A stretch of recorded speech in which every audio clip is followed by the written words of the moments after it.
ও যুবক সন্তান, একটু তাকায় দেখো আমার রব কত দয়া করেছে। আমার রব এত দয়া করার পর বান্দা কেন বুঝলি না রে, কেন বুঝলি না? আল্লাহর নবী বলেন, যখন জিবরাইল আমিনের প্রশ্ন করলাম কখন পর্যন্ত, বলে হাত্তা ইয়াতলু আল ফাজর, ফজর পর্যন্ত। সুবহানাল্লাহ। তোমরা যদি আমার আল্লাহর কাছে এক নম্বরে ক্ষমা চাও, আলামি মুস্তাগফিরিন ফাগফিরাল্লাহ, যদি তোমরা ক্ষমা চাও আল্লাহ তাআলা তোমার গুনাহকে ক্ষমা করে দিবে। সুবহানাল্লাহ। আলামি মুস্তারজিকিন ফারজুকা, যদি তুমি রিজিকের অভাবের মধ্যে থাকো, তোমার রিজিকের মধ্যে সমস্যা, তোমার চাকরির মধ্যে সমস্যা হয়ে যাচ্ছে, এই রাত্রটা যদি আমার মাওলার ডাক দাও, আল্লাহ তো প্রথম আসমান এসে গেছে বান্দাকে ক্ষমা করার জন্য, বান্দাকে রিজিক দেওয়ার জন্য।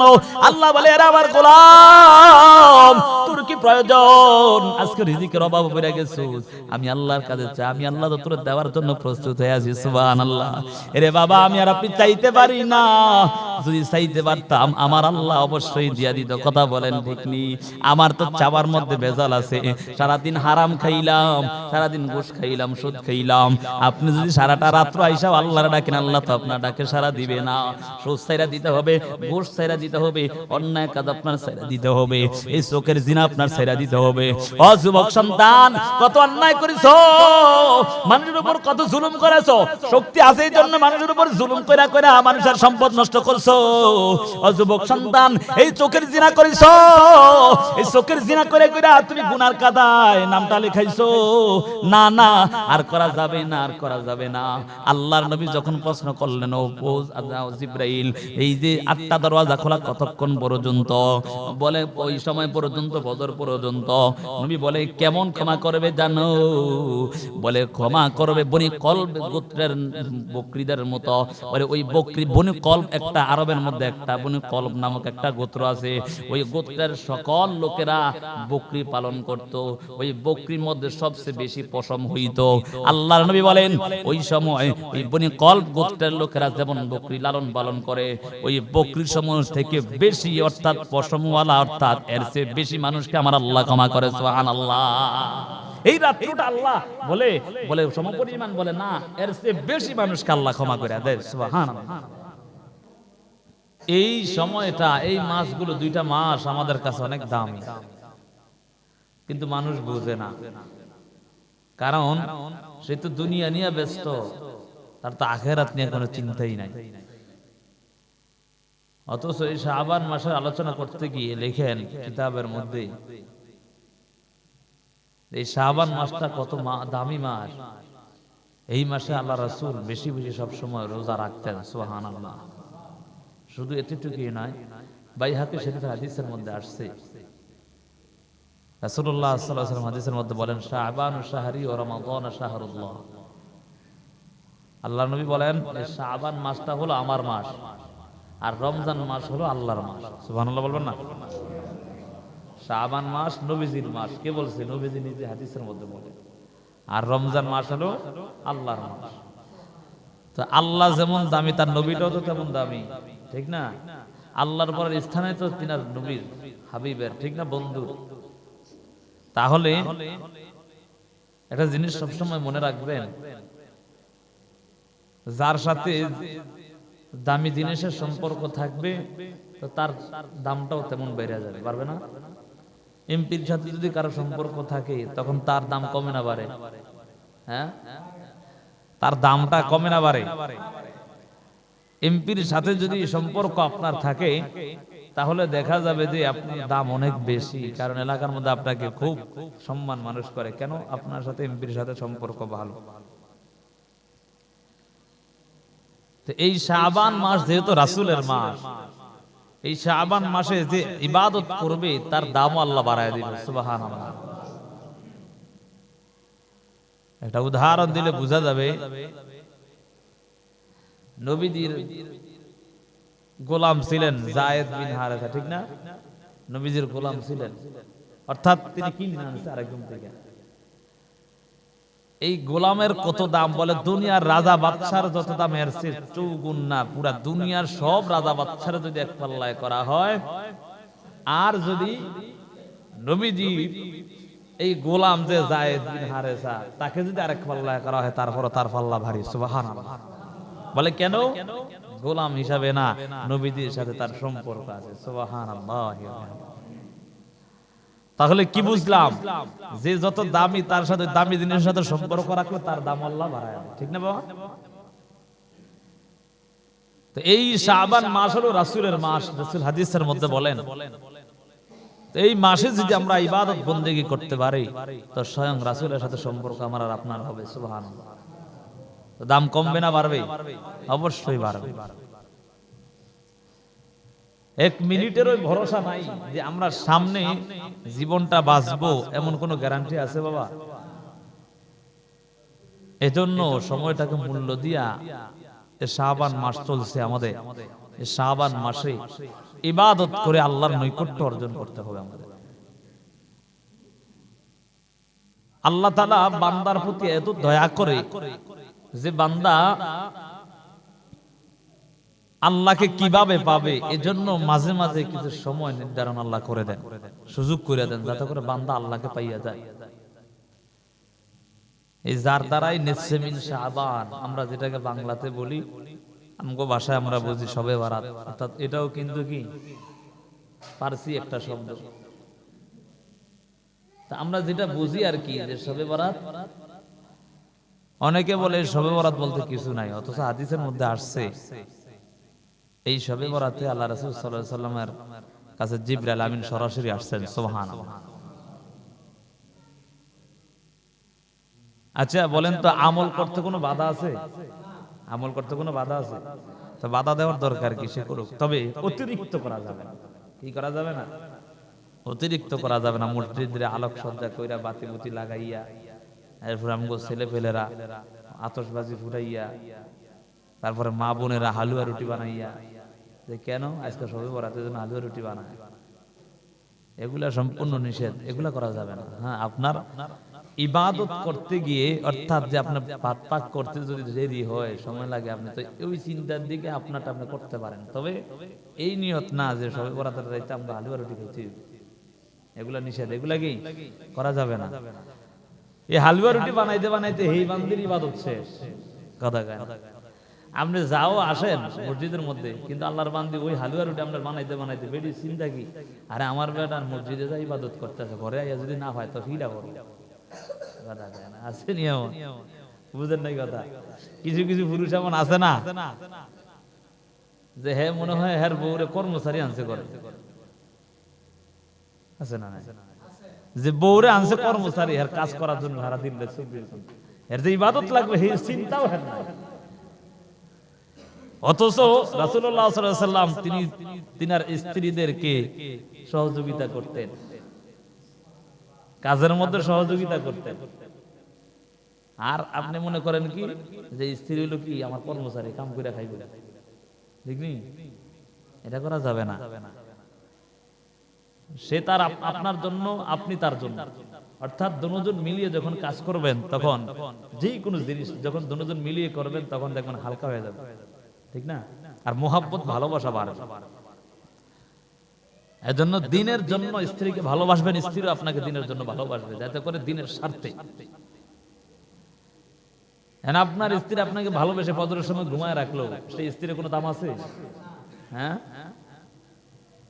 অথচ হাদিসের মধ্যে আসছে কোন স্ত্রী যদি তার স্বামীকে ফজরের সময় উঠায় দেয়, যদি এতটুকু না হয়, না ওঠে, তা মুখের মধ্যে পানি ছিটা মারে, তা আল্লাহ তাআলার রহমত তার উপর বর্ষণ হয়, সুবহানাল্লাহ।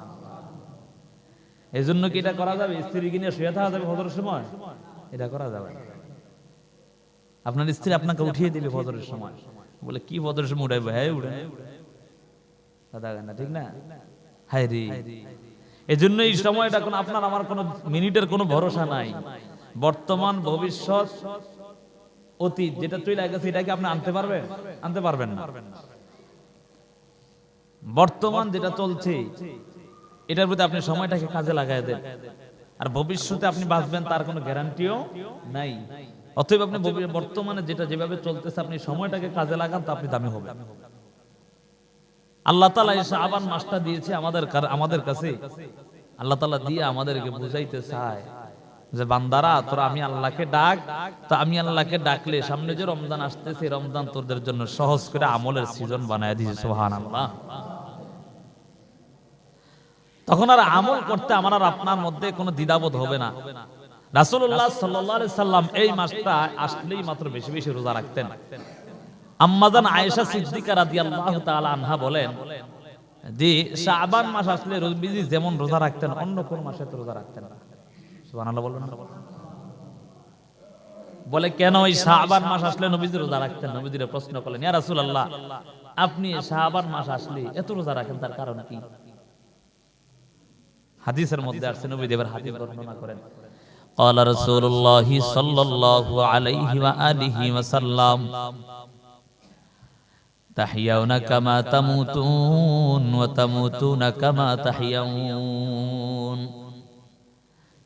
আল্লাহর নবী হাদিসের মধ্যে বলেন, হে দুনিয়ার মানুষ শুনে রাখো, শুনে রাখো, দুনিয়ার মধ্যে তোমার চলন যেমন হবে মরণও কিন্তু তেমন হবে। তোমার মরণ যেমন হবে হাসরও কিন্তু তেমন হবে।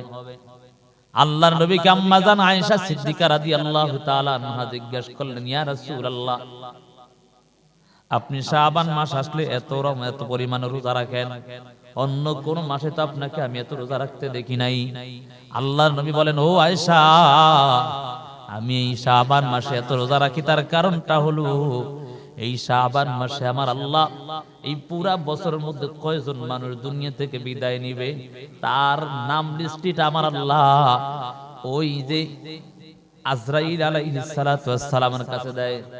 আল্লাহর নবী বলেন, ও আয়েশা, আমার যখন যদি নাম তালিকা হয় ওই সময় যদি আমি রোজাদার থাকি তাহলে আমার হাসরের ময়দানে আমি রোজাদার হয়ে উঠব। সুবহানাল্লাহ, সুবহানাল্লাহ বলবেন না?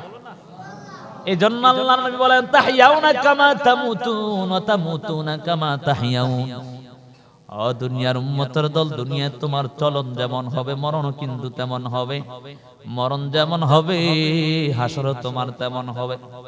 দুনিয়াদাররা কিছু কিছু মানুষ নেশা করে, অতিরিক্ত নেশা করার কারণে দুনিয়া থেকে বিদায় নিয়ে চলে গেছে। হায় রে, ওই কঠিন হাসরের ময়দানে কিন্তু নেশাখোর অবস্থায় উঠবে। আরে নাউজুবিল্লাহ বলবেন। গুনাহ করে দুনিয়া থেকে বিদায় নিয়েছে, কত নর্তকী নাচতে নাচতে দুনিয়া থেকে বিদায় নিয়ে চলে গেল। হাসরের ময়দানে ওই অবস্থা উঠবে, হালতটা কেমন হবে? এজন্য নবী বলেন, তাহিয়াউনা কামা তামুতুন ওয়া তামুতুনা কামা তাহিয়াউন। দুনিয়ায় তোমার চলন যেমন হবে মরণও কিন্তু তেমন হবে। মরণ যেমন হবে হাসরও তোমার তেমন হবে। এজন্য মুয়াজ্জিন আযান দিলে সাথে সাথে মসজিদে চলে আসবেন, অতিরিক্ত বেশি বেশি করে নামাজ আদায় করবেন, যাতে করে আজরাইল যদি আপনার কাছে আসে নামাজের সুরতে ভাই সুবহানাল্লাহ। কত মানুষ মারা যায় নামাজের সুরতে, মারা যায় না? এর কপালটা কত ভালো। হায় হায়, কত মানুষ রমজানে রোজা অবস্থায় মারা যায়, তার কপালটা কত ভালো। বলে তার হালাতটা এত সুন্দর, রমজানে রোজা রাইখা মারা গেল, শাবান মাসে রোজা রাইখা মারা গেল আল্লাহর বান্দা। তার জীবনটা কত সুন্দর, কারণ হাসরের ময়দানে আমার আল্লাহর কাছে রমজানে অর্থাৎ রোজা অবস্থায় উঠবে। এজন্য নবীজি শাবান মাস আসলে বেশি বেশি রোজা রাখতেন। আল্লাহর নবী বলেন, এই শাবান মাস হলো আমার মাস, শাবান শাহরি ওয়া রমাদান শাহরুল্লাহ। নবীজি হাদিসের মধ্যে বলেন, ও দুনিয়ার উম্মতের দল শুনে নাও, এই শাবান মাসটা হলো আমার মাস, আর রমজান মাস হলো আল্লাহর মাস। এই শাবান মাসে যদি তোমরা ইবাদত বندگی করতে পারো, আমি নবীর সাথে সম্পর্ক তোমাদের হয়ে যাবে। সুবহানাল্লাহ। আর নবীর সাথে সম্পর্ক যদি হয়ে যায়, অনুগত্য যদি নবীর হয়ে যায়, আল্লাহকে ভালোবাসা হবে। বলে রমজানের রোজা রাইখা আমার মাওলাকে ভালোবাসতে পারবি, কারণ রমজান মাসটা আল্লাহর মাস। এজন্য বৃদ্ধ বাবা ভালো করে বুঝো, এই শাবান মাস আসছে আবার আর আপনার ইবাদতের মাস। এই ইবাদতের মাসটা নিজের জীবনটাকে সুন্দর করবা, আল্লাহর নবী হাদিসের মধ্যে বলেন ইগতানিম খামসান ক্বাবলা খামসিন শাবাবাকা ক্বাবলা হারামিক ওয়া সিহহাতাকা ক্বাবলা সুকুমিক ওয়া গিনাকা ক্বাবলা ফাকরিক ওয়া ফারাগাকা ক্বাবলা শুগলিক ওয়া হায়াতাকা ক্বাবলা মাউতিক। আল্লাহর নবী হাদিসের মধ্যে বলেন, ও দুনিয়ার উম্মতের দল, তোমরা পাঁচটা জিনিস আসার আগে আগে পাঁচটা জিনিসের দাম দাও। এক নাম্বার হলো যৌবনকাল থাকতে থাকতে বার্ধক্য আসার আগে আগে যৌবনকালের দাম দাও। নবীজি বলেন যে রমজান মাস অর্থাৎ মূল বিষয়টা হলো এই যৌবন কালটা যদি তোমরা আল্লাহর ইবাদতে কাটাইতে পারো, তো বার্ধক্য অবস্থায় যদি তোমার কি হয় যে ইবাদত নাও করতে পারো, ওই যৌবনের ইবাদতে আল্লাহ তোমার মাফ করে দিবে। সুবহানাল্লাহ। এই জোয়ান বয়সে এত সুন্দর শরীর দিয়ে আর রোজা রাখে না, হায় হায় রে, শরীর নষ্ট হয়ে যাবে। খাইয়া খাইয়া শরীরটার মোটা তাজা বানাইনি, আর বানাইয়া এই শরীর মোটা তাজা শরীরে যখন জাহান্নামে জ্বলবো, লাকড়ি যদি ভালো হয় তো আগুন ভালো জ্বলে, কথা কয় না, ঠিক নেই? হ্যাঁ, লাকড়ি যদি শুকনা হয় তো আগুন ভালো জ্বলে। তো তুমি খাইয়া খাইয়া মোটা তাজা শরীর বানাইবা তো জাহান্নামের আগুনও ভালো জ্বলে, ঠিক নেই? হায় রে, খাও কোনো বাধা নাই, তবে আমার আল্লাহর বিধানটা ঠিক মতো পালন করো। শুকরিয়া যদি আদায় করো, তোমার খাওয়াটাও কোন আমার আল্লাহ হিসাব নিবে না। সুবহানাল্লাহ। বলে শুকরিয়া আদায় কেমনে? খাইয়া আলহামদুলিল্লাহ কইলাম, শুকরিয়া আদায় বলে না। খাইয়া শুকরিয়া আদায় করবা, নামাজের সময় নামাজ পড়বা, রমজানে রোজা রাখবা, আমার রবের প্রত্যেকটা বিধান মানবা, এটাই রবের শুকরিয়া আদায় হয়। এটাই কি রবের শুকরিয়া আদায় হয়। নবীজি হাদিসের মধ্যে বলেন, ও দুনিয়ার উম্মতের দল, যৌবন কালটার দাম দিবা বার্ধক্য কাল আসার আগে আগে। এই যৌবন কালের অনেক দাম। এই যৌবন কালে ইবাদত করলে আমার আল্লাহ অনেক দামি তোমার বানায়া দিবে। কারণ বৃদ্ধ হয়ে গেলে অনেক মানুষ রোজা রাখতে পারে না, অসুস্থতার কারণে, কথা কয় না, ঠিক নেই? অনেক মানুষ অসুস্থতার কারণে রোজা রাখতে পারে না। নবীজি বলেন, যদি যৌবন কালটা ইবাদতের মধ্যে কাটায় দিতে পারো, যদি কোনো অপারগতার কারণে রোজা রাখতে বৃদ্ধাকালে নাও পারো, বা যদি বৃদ্ধাকালে আমার রবের ইবাদত ঠিক মতো পরিপূর্ণ আদায় করতে না পারো, ওই যে যৌবন কালটা তুমি ইবাদতে কাটাইছো, পূর্ণাঙ্গ জীবনটা, অর্থাৎ বলে যে বৃদ্ধা বয়সে তোমার ইবাদতে আমার আল্লাহ কাটায়া দিবে। সুবহানাল্লাহ। আল্লাহর নবী বলেন, ওয়াসি হাতাকা ক্বাবলা সুকুমিক, ও দুনিয়ার উম্মতের দল, অসুস্থতা আসার আগে আগে সুস্থতার দাম দাও। শরীরটা তোমার সুস্থ আছে, তুমি আমার রবের ইবাদতে কাটায়া দাও, শুকরিয়া আদায় করো। রব বাবাকে আপনাকে এত সুন্দর সুস্থতার জীবন দান করছেন। আমার রব পারতেন আমার আর আপনাকে ওই যে যারা অসুস্থ হসপিটালের বেডে কাতরাচ্ছে, কথা বলেন, তাদের মতো পারতেন কি পারতেন না? আমার রব পারতেন আমাকে হসপিটালের বেডে নিয়ে শোয়াইতে, কিন্তু তা করেন নাই। আল্লাহর নবী বলেন, এজন্য অসুস্থতার আসার আগে আগে সুস্থতার শরীর নিয়ামতের দাম দাও। বলে কেমন? এই সুস্থতার জীবনটা আমার মাওলার ইবাদতের মধ্যে কাটায়া দেও। নবীজি বলেন, ওয়াসিহাতাকা ক্বাবলা সুকুমিক ওয়া গিনাকা ক্বাবলা ফাকরিক, বলে দরিদ্রতা আসার আগে আগে তোমার সচ্ছলতার দাম দাও, অর্থাৎ অসচ্ছলতা আসার আগে আগে সচ্ছলতার দাম দিবা, ধনাঢ্যতার দাম দিবা দরিদ্রতা আসার আগে আগে। বলে কেমন করে? এই দরিদ্রতা আসার আগে আগে ধনাঢ্যতার দাম বলে, বান্দা তোমাকে আমার আল্লাহ এমন পর্যাপ্ত পরিমাণ ধন সম্পদ দান করেছে, এই ধন সম্পদ গুলা তুমি আমার আল্লাহর রাস্তায় খরচ করবা। শুধু নিজের মতো নিজে খরচ করলে হবে না। আল্লাহর নবী বলেন, এই ধনাঢ্যতার সম্পদ গুলোকে তুমি আল্লাহর রাস্তায় যদি খরচ করতে পারো, যদি কোনো সময় আমার আল্লাহ তোমাকে ফকির বানায়া দেয়, দরিদ্র বানায়া দেয়, ও দুনিয়ার উম্মতের দল, আমার আল্লাহ ওই ধনাঢ্য থাকিয়া যত আমার মাওলার পথে দান করেছো, খরচ করেছো, আমার আল্লাহ তোমার দরিদ্রতা অবস্থায় সেই পরিমাণ সওয়াব দান করবে। সুবহানাল্লাহ। এজন্য ধন সম্পদ পাইয়া শুধু বাড়ি গাড়ি অট্টালিকা করার জন্য না, আল্লাহর রাস্তায় ব্যয় করতে হবে, কথা বলেন, ঠিক না বাবা? এই জন্যই শাবান মাস আসলে নবীজি এবং সাহাবায়ে কেরামরা যারা পারতেন যাকাত দিয়া দিতেন। বলে কেন? যাতে করে যাকাত দিলে আল্লাহর বান্দা বান্দিরা রমজান মাসে সুন্দর মতো রোজা রাখতে পারে। আছে না কিছু দরিদ্র মানুষ, হ্যাঁ, এই আপনি যদি দান করেন তাহলে এই টাকা পয়সা দিয়ে সে ইফতারি করবে, অর্থাৎ তার জীবন সুন্দর করার জন্য। রমজান মাস কেউ কি খারাপ খাইতে চায় বাবা? আর রমজান মাসে একটু খারাপ খেলে ভালো লাগে না, ভালো ভালো খাইতে মন চায়, ঠিক না? এজন্য নবীজি এবং সাহাবায়ে কেরাম এই কাজগুলো করতেন। শাবান মাস আসলে নবীজি কি করতেন, যে যারা এবং সাহাবায়ে কেরামরা যাদের উপর যাকাত ফরজ হইত তারা কি করত, সাথে সাথে যাকাত মানুষ কাছে দিয়ে দিতেন যারা যাকাত পাওন। এই কাজগুলো করবেন তো ইনশাআল্লাহ, আল্লাহ কবুল করেন।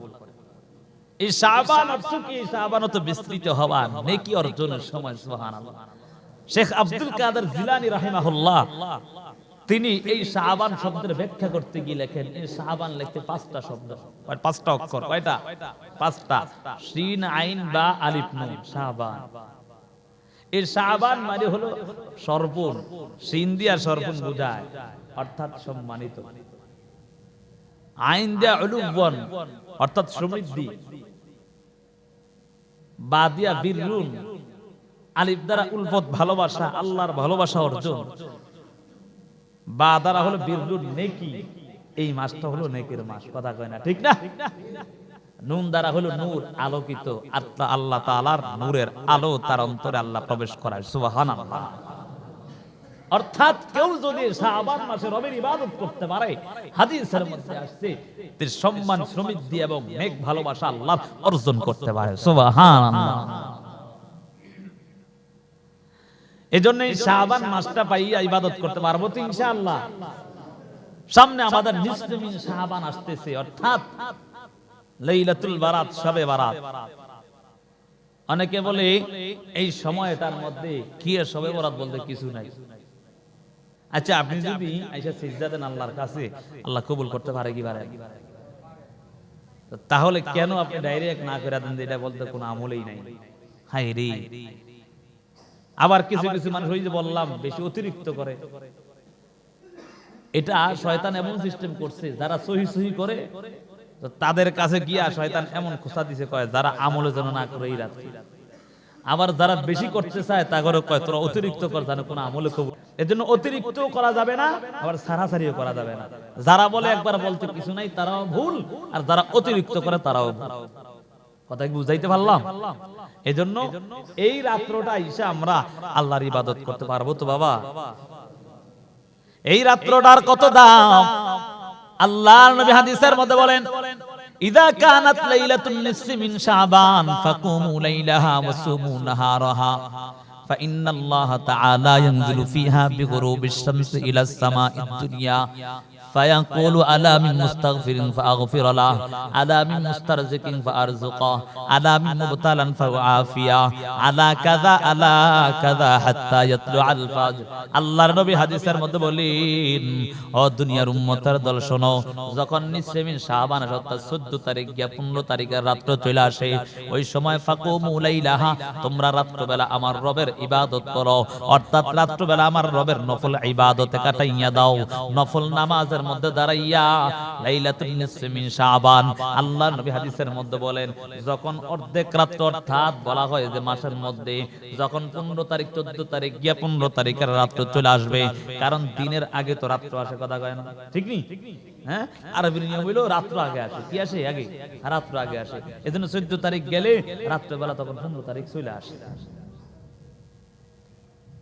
এই 15 তারিখের রাতের মধ্যে যদি বান্দা ইবাদত করতে পারো, আল্লাহর নবী বলেন, হাদিসের মধ্যে বলেন, এই রাত্রটা আমার মাওলার ইবাদতে কাটাইবা আর দিনের বেলা রোজা রাখবা। সুবহানাল্লাহ। রাত্রে ইবাদত করবা আর দিনে কি করবা? রোজা রাখবা। ফাকুমু লাইলাহা ওয়া সুমু নাহারাহা, রাত্রে ইবাদত করবা, নফল নামাজ পড়বা, নফল ইবাদত করবা, কোরআন তেলাওয়াত করবা, জিকির আজকার করবা, ইস্তিগফার তওবা করবা, আল্লাহর কাছে ক্ষমা চাইবা। যদি বান্দা রাত্রে বেলা এই আমলগুলো করতে পারে, আল্লাহর নবী বলেন, এবং দিনের বেলা যদি রোজা রাখতে পারে, আমার নবী হাদিসের মধ্যে বলেন, ফায়াকুলু আলা মিন মুস্তাগফিরিন ফাআগফির লাহ আলা মিন মুস্তারজিকিন ফাআরযুকা আলা মিন মুবতালান ফাআফিয়া।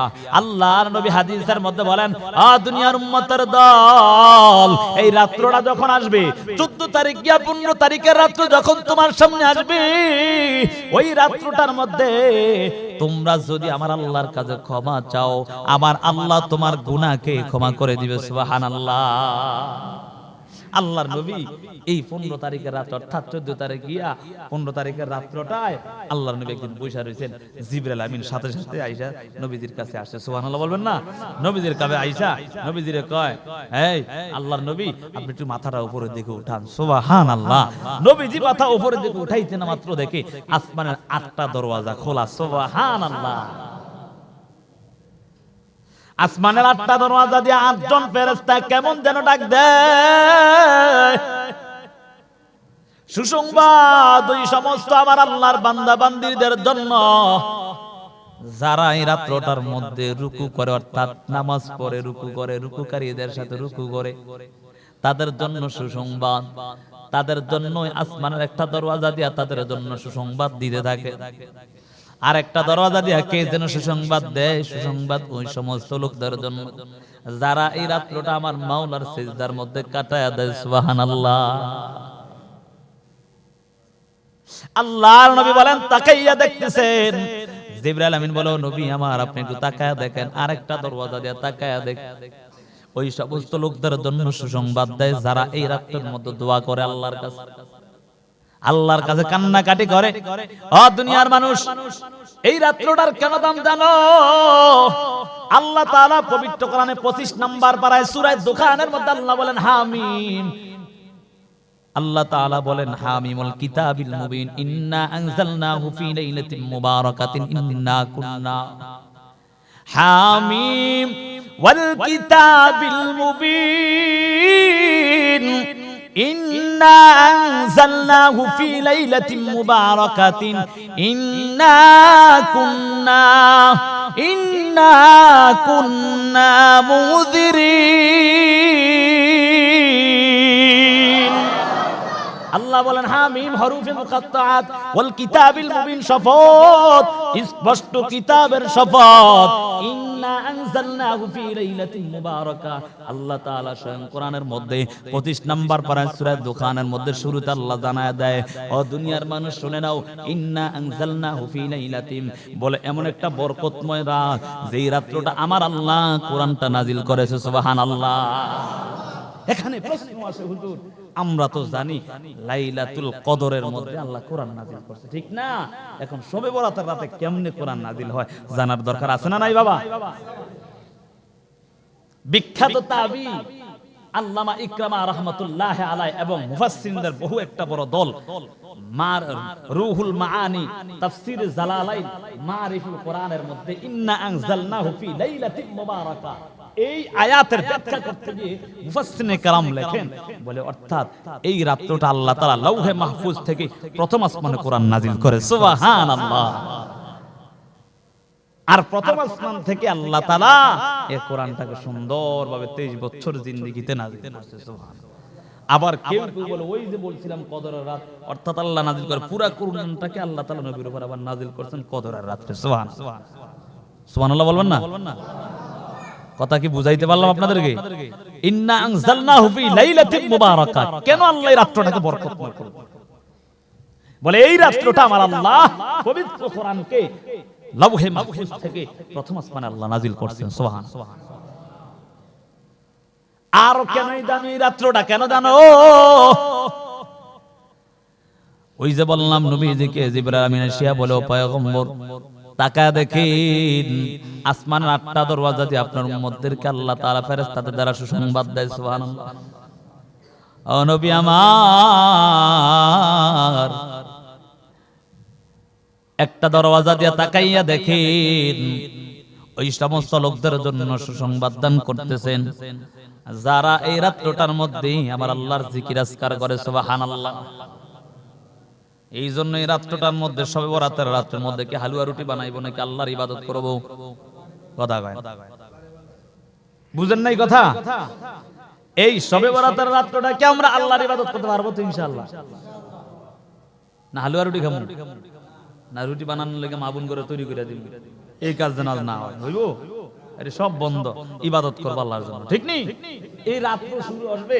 আরে শুনেন না কত মজার কথা, নবীজির এইভাবে আল্লাহ জিবরাইল আমিন বলতেছে, নবী তাকায় দেখেন না আপনি কি সুন্দর ভাবে আল্লাহ তাআলা সুসংবাদ দিতেছে আপনার উম্মতদের জন্য। সুবহানাল্লাহ।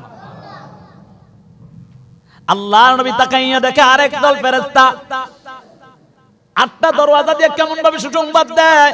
এক দরওয়াজার মধ্যে কিছু সংখ্যক ফেরেশতা ডাক দেয়া বলে, সুসংবাদ ওই সমস্ত লোকদের জন্য যারা এই রাত্রটার মধ্যে আমার মাওলার কাছে দোয়া করে, যারা জিকির আজকার করে।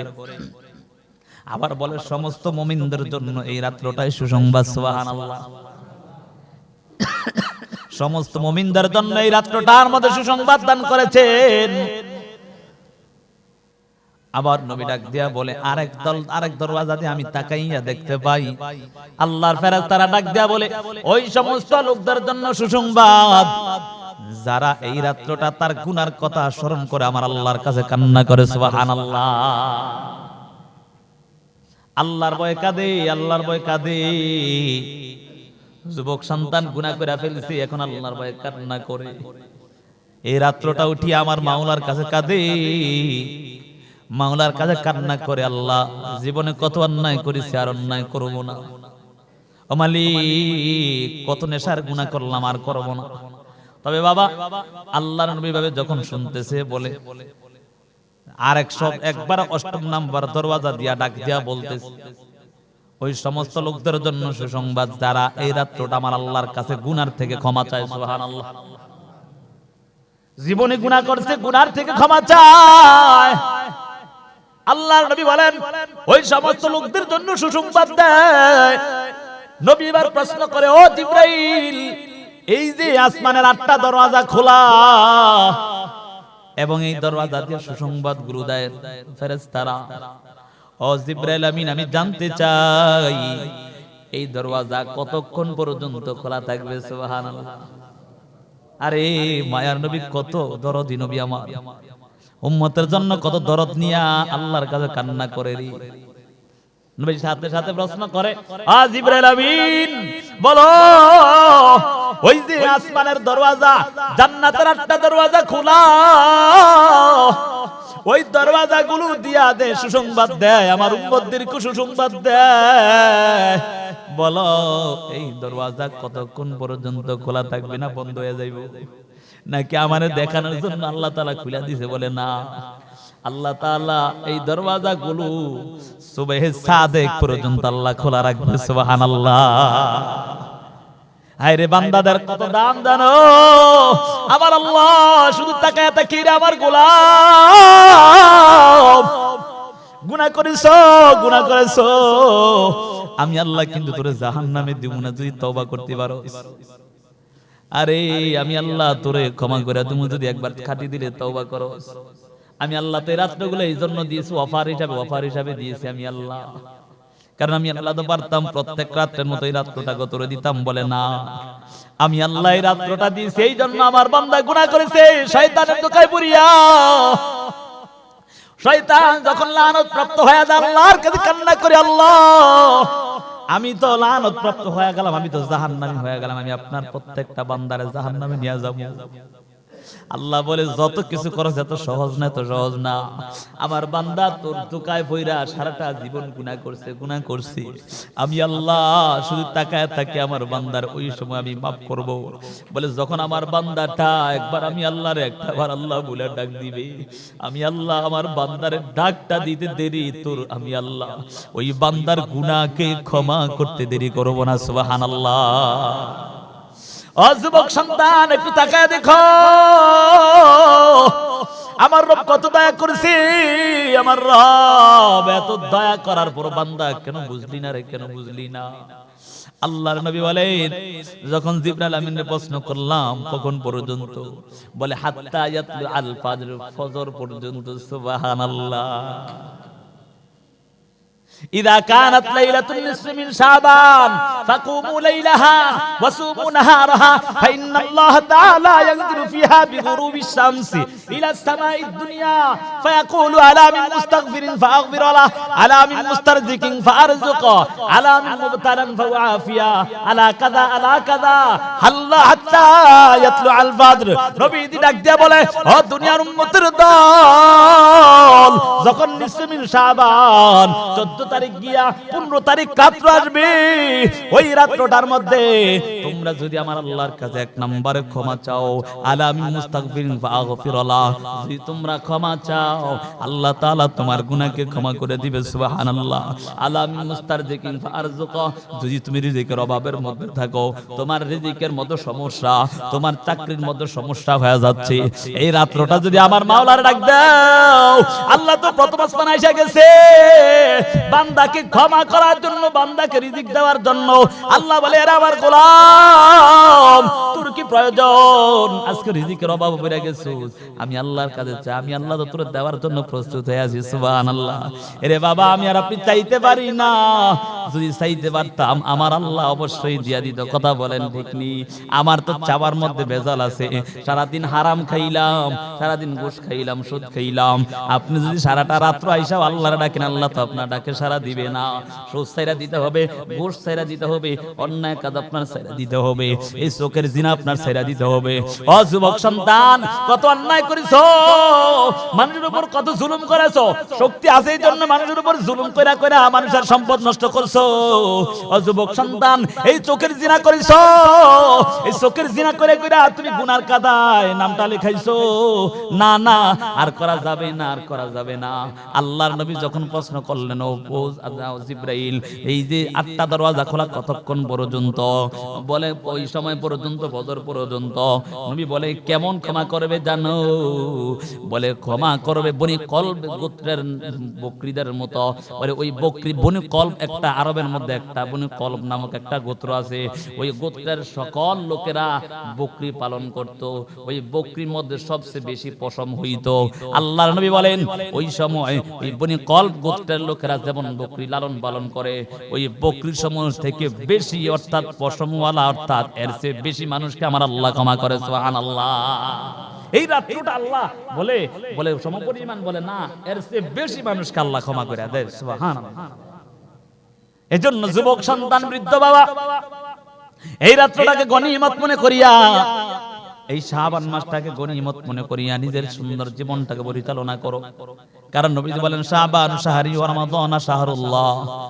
দুনিয়ার উম্মতের দলে শাবান মাস হলো আমার মাস আর রমজান মাস হলো আল্লাহর মাস আমার মাসটা তোমরা ইবাদত যদি করতে পারো আমার আল্লাহর মাস তোমাদের ইবাদত করতে সহজ হয়ে যাবে কথা বলেন ঠিক নেই এই জন্য বাবা এই শাবান মাসটা ইবাদত করে করে বলে এই শাবান মাসে কেমন ইবাদত করবা বলে এই শাবান মাসে ইবাদত হলো নবীজি যেই কাজগুলো করেছে এক নাম্বার হলো নবীজি বেশি বেশি রোজা রাখছে দ্বিতীয় নাম্বার হলো নবীজি বেশি বেশি নফল নামাজ পড়ছে কি করছে নফল নামাজ পড়ছে এখন আমাদের আরেকটা কাজ সেটা হলো এই যে শবে বরাতের রাতে আমরা কি আমল করব হাদিসের মধ্যে 3টা আমল নবীজির বেশি পাওয়া যায় কয়টা কথা কয় না কয়টা আমল আমার কথা কি আপনারা বুঝেন নাই না আমার লাগাই দিন বুঝলাম না কোন আমরা হুইয়া হুইয়া বইয়া থাই হ্যাঁ কথা কইতে হইব কথা কয় না ঠিক নেই হাদিসের মধ্যে কয়টা আমল পাওয়া যায় এই 3টা আমল করতে পারবেন তো ইনশাআল্লাহ সবাই পারবেন তো ইনশাআল্লাহ চেষ্টা করব ইনশাআল্লাহ আল্লাহ কবুল করেন সকলে বলে আমিন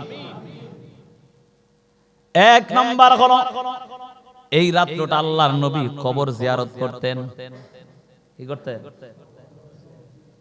আম্মা জান হযরত আয়েশা সিদ্দিকা রাদিয়াল্লাহু তাআলা আনহা বর্ণনা করেন একদিন আল্লাহর নবী তিনার ঘরের সময় ছিল পালা ছিল নবীজির স্ত্রী ছিল কয়েকজন তার মধ্যে আম্মা জান আয়েশা সিদ্দিকা রাদিয়াল্লাহু তাআলা আনহা উল্লেখযোগ্য একজন স্ত্রী তো নবীজি ইনসাফগার কখনো বেইনসাফি করেন না কথা বলেন ঠিক নেই ঠিক না নবীজি কখনো বেইনসাফি করছে নাউজুবিল্লাহ আল্লাহর নবী প্রত্যেক স্ত্রীর ঘরে বন্টন করেছে সময় বন্টন করে করে অমুক দিন অমুক ঘরে অমুক দিন অমুক ঘরে থাকবে আল্লাহর নবী তবে মায়ার নবী যেদিন নিসফে মিন শাবান অর্থাৎ শবে বরাতের রাতটা আসছে ওই দিন ছিল আম্মাজান আয়েশা সিদ্দিকার ঘরের পালা ছিল। আম্মাজান আয়েশা সিদ্দিকা রাদিয়াল্লাহু তাআলা আনহা তাকায়া দেখি নবীজি যখন তিনার ঘরে আসলেন, পোশাক অর্ধেক খুলে ফেললেন, খোলার পর আবার সাথে সাথে পোশাকগুলো পরে ফেললেন, পরার সাথে সাথে নবীজি দৌড়ে চলে গেলেন এখান থেকে। হায় রে, নবীজি কেমন দরদওয়ালা নবী ছিলেন একটু চিন্তা করেন। আমার মায়ের নবী তো কোনো গুনাহ নাই, অথচ হাদিসের মধ্যে পাওয়া যায় নবী আমার রাত্রবেলা ওই নামাজের মধ্যে দাঁড়াইয়া নবীজির পা মোবারক পর্যন্ত ফুলা ফাইটা যাইত, নবীজির পা থেকে রক্ত বেয়ে বেয়ে পড়তো, আল্লাহর নবী তারপর নামাজ ছাড়ে নাই। হায় রে, নবীর উম্মতেরা আজকে কেমন করে ওই নামাজ ছেড়ে দিছো। আল্লাহর নবী আম্মাজান আয়েশা সিদ্দিকা রাদিয়াল্লাহু তাআলা আনহা বলেন, আ দুনিয়ার উম্মতের দল, নবীর উম্মতেরা শুনে নেয়, আল্লাহর নবী ওই নিসমিন শাবান অর্থাৎ যখন 15 তারিখ আসলো, রাত্র আসলো, ওই রাত্রটা আমার মায়ার নবী আমার ঘরের সময় ছিল, ফালা ছিল আমার ঘরে, আমার সাথে থাকবে, কিন্তু নবীজি পোশাক খুইলা আবার সাথে সাথে পোশাকটা পইরা দৌড়ে চলে গেলেন। আমি তো একজন মানুষ, সেই হিসাবে মানুষ হিসেবে তো বুঝা ফেলছি, মনে হয় আমার অন্য সতীনদের ঘরে নবীজি চলে গেছে। মানুষ না, ভাবতেই তো পারে, ঠিক না? মনের মধ্যে একটা গায়রত চলে আসছে, দেখি যে মনে হয় নবীজি আবার অন্য কোনো সতীনের ঘরে গেল। আম্মাজান আয়েশা দৌড়া প্রত্যেক সতীনের ঘরে ঘুরে ঘুরে তাকায় দেখে নবী নাই, আল্লাহর নবী নাই। হঠাৎ করে তাকাইয়া দেখি মদিনার মধ্যে মাকবারা আছে না নাই? মাকবা কবরস্থানের নামটা কি? আরে না, মাকবারা তো এটা কবরস্থান। এই যে সমস্ত মানুষের দাওয়াত ইয়া কবর দিছে, এটার নামটা কি? কোন তো দেখি পারেনি। আরে নাম দাদা বুঝেই না কথা, তাহলে আগরে শুনতে যায়। হ্যাঁ, দেখছেন অবস্থাটা, কত আদিরা ওয়াজ করতে গেছে, খবরও নাই। চিন্তা করে কবুতর ওয়াজ করেন, আমরা লাগাই দিছি, আমরা হুইয়া হুইয়া শুনি। কি যে কইছি ওয়াজ এটাও বুঝে। জান্নাতুল বাকি নাম শুনছেন নি আপনারা? কবুতর এটা তো শুনছি। ওয়াজ যে কেমন ওই যে জুলাইকার ঘটনা কয়, সকালে 3টা কবুতর জুলাইকা বেড়ানা বেড়িটা তুই লাগিস, বুঝতেই বামকে কথা কয় না, ঠিক নি? আম্মাজান আয়েশা সিদ্দিকা রাদিয়াল্লাহু তাআলা আনহা দৌড়ায়া গিয়ে তাকায় দেখি মায়ার নবী জান্নাতুল বাকির মধ্যে দাঁড়ায় দাঁড়ায় হাতটা উঠায় কাঁদে। নবী কান্না করে কান্না করে, বলে কি কাঁদি? আল্লাহর নবী কাঁদে, ও আল্লাহ আপনি আমার প্রত্যেকটা উম্মতকে মাফ করে দেন, কারণ এই রাত্রটা হলো মাফের রাত্র।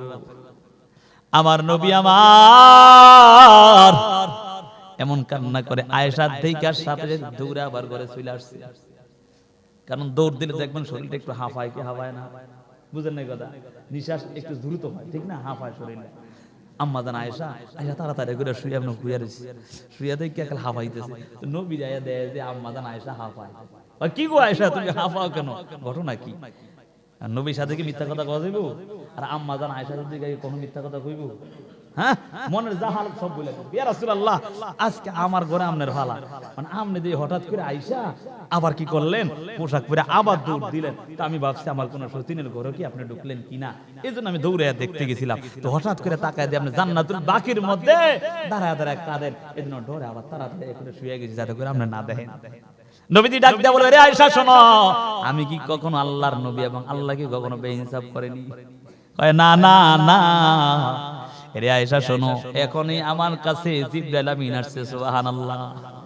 জিবরাইল আমিন আসিয়া বলি, যারা এই রাত্রটা কবরস্থানের পাশে দাঁড়াইয়া আল্লাহর কাছে কাঁদবে, আমার আল্লাহ ওই কবরস্থানবাসীদেরকে আমার আল্লাহ মাফ করে দিবে, সুবহানাল্লাহ।